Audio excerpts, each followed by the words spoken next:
हमारी संस्कृति, हमारे संस्कार सदा रहें हमारे साथ। सब्सक्राइब करें तिलक।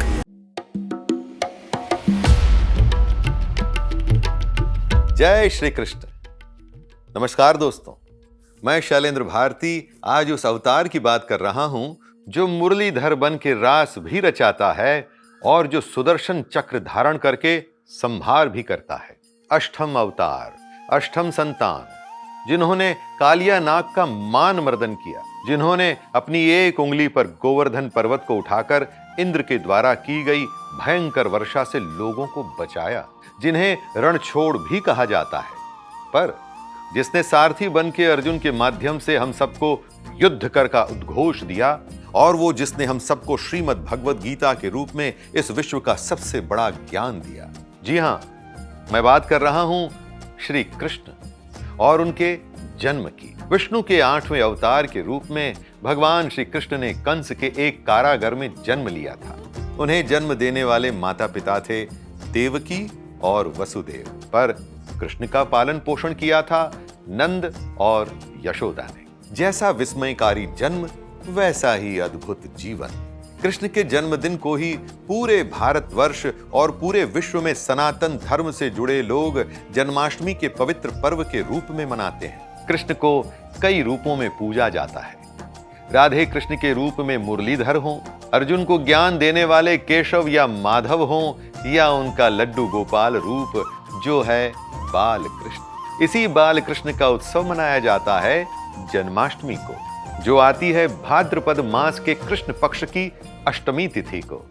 सांवला रंग, मनोहर छवि, रहस्यमयी चरित्र और अद्भुत गुण जो पूरी मानव जाति के लिए आदर्श के रूप में हजारों सालों से हमें सारथी की तरह राह दिखा रहे हैं। कृष्ण के चरित्र को रहस्यमयी इसलिए कहा जाता है कि भगवानों में वैसे तो कृष्ण सबसे सुलभ हैं। आप चाहें जिस रूप में उनकी वंदना करें, वो अपने भक्तों के लिए हमेशा उपस्थित होते हैं, पर साथ में उन्होंने धर्म, ब्रह्म और कर्म का ऐसा गूढ़ ज्ञान दिया है जिसके आगे जानने के लिए और कुछ भी नहीं बचता। कृष्ण एक प्रेमी है, कृष्ण एक सखा भी है, बुद्धिमान तो है ही, वो एक गुरु भी है। गोविंद, गोविंदा, मुकुंद, मधुसूदन और वासुदेव जैसे अनगिनत नामों से तो हम उन्हें जानते ही हैं, पर उनका एक नाम माखन चोर भी है। अपनी मां यशोदा से छुपकर वो माखन चुराया करते थे। इसी बाल रूप का चंचल व्यक्तित्व जन्माष्टमी के दिन पूरे विश्व में बड़े धूमधाम से मनाया जाता है। धरती पर जब पाप और अधर्म अधिक से भी अधिक हो जाता है, तो भगवान श्री विष्णु किसी न किसी रूप में धरती पर आते हैं और अधर्म का नाश करते हैं। परित्राणाय साधूनां विनाशाय च दुष्कृतां धर्म संस्थापनार्थाय संभवामि युगे युगे। ऐसा कृष्ण ने स्वयं कहा। कंस का पाप इतना बढ़ गया कि धरती उस बोझ को सहन नहीं कर पा रही थी। कंस के नाश के लिए ही कृष्ण ने जन्म लिया, पर कंस का वध ही उनके जीवन का ध्येय नहीं था। मानव जाति को जीने का सही अर्थ बताना, पांडवों के सखा बनकर के युद्ध में उनका मार्गदर्शन करना और ज्ञान योग, भक्ति योग और कर्म योग की राहें दिखाना भी उनका लक्ष्य था। ऐसे जन्माष्टमी के दिन विलक्षण चरित्र का आरंभ हुआ था। जन्माष्टमी को अलग अलग स्थानों में अपनी अपनी भिन्न भिन्न मान्यताओं के रूप में मनाया जाता है। इसमें सबसे अधिक प्रचलित है प्रातः काल से शुरू हुए व्रत को करते हुए श्री कृष्ण की मूर्ति स्थापित करने के बाद उनकी विधिवत पूजा। पूजन सामग्री में श्री कृष्ण जी की मूर्ति, सिंहासन या चौकी, पंच पल्लव यानी कि बड़, गूलर, पीपल, आम और पाकर के पत्ते, बांसुरी, पालकी, पंचामृत, तुलसी दल, केले के पत्ते, दीपक के लिए तेल, मिट्टी या पीतल के दिए, बंधन बार और अर्घ्य देने के लिए लोटा एकत्रित किया जाता है।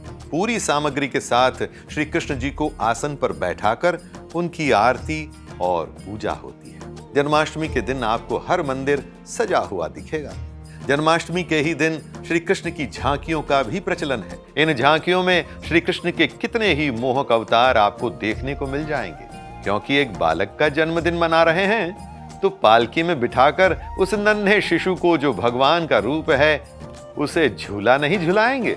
हाथी घोड़ा पालकी, जय कन्हैया लाल की। पालकी में बैठे कृष्ण को झूला झुलाना अत्यंत ही पवित्र क्रिया मानी जाती है। इस क्रिया के माध्यम से जनमानस अपने हृदय में छुपे उस सम्मान और प्यार को दिखाते हैं जो उनके मन में उनके इष्ट देव के लिए है। क्योंकि बाल कृष्ण माखन चोर थे और दही की हांडी से माखन चुरा के खाया करते थे, तो दही को कृष्ण से बचाने के लिए हांडी को एक ऊंचाई पर बांध दिया गया। फिर भी क्या कृष्ण मानने वाले थे?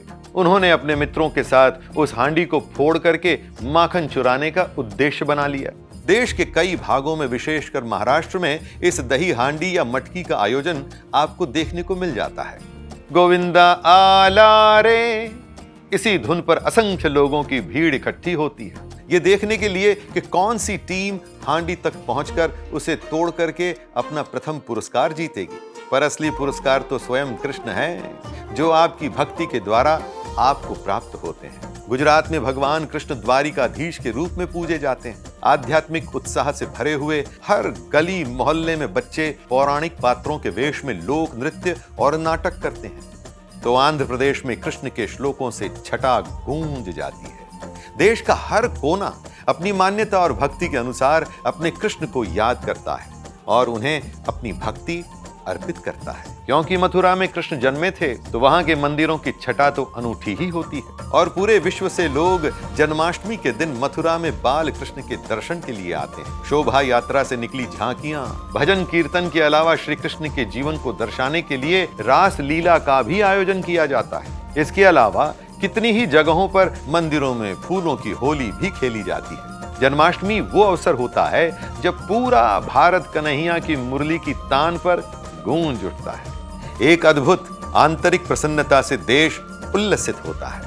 ये प्रसन्नता है लोगों के अंदर निहित उनकी श्रद्धा और उनकी भक्ति, जो जन्माष्टमी पर भरपूर ऊर्जा के साथ हमारे सामने आती है। ऐसे भगवान विष्णु के 8वें अवतार भगवान कृष्ण को प्रणाम करते हुए आप सबको कृष्ण जन्माष्टमी की बधाई देते हुए मैं शैलेंद्र भारती आपसे आज्ञा लेता हूं।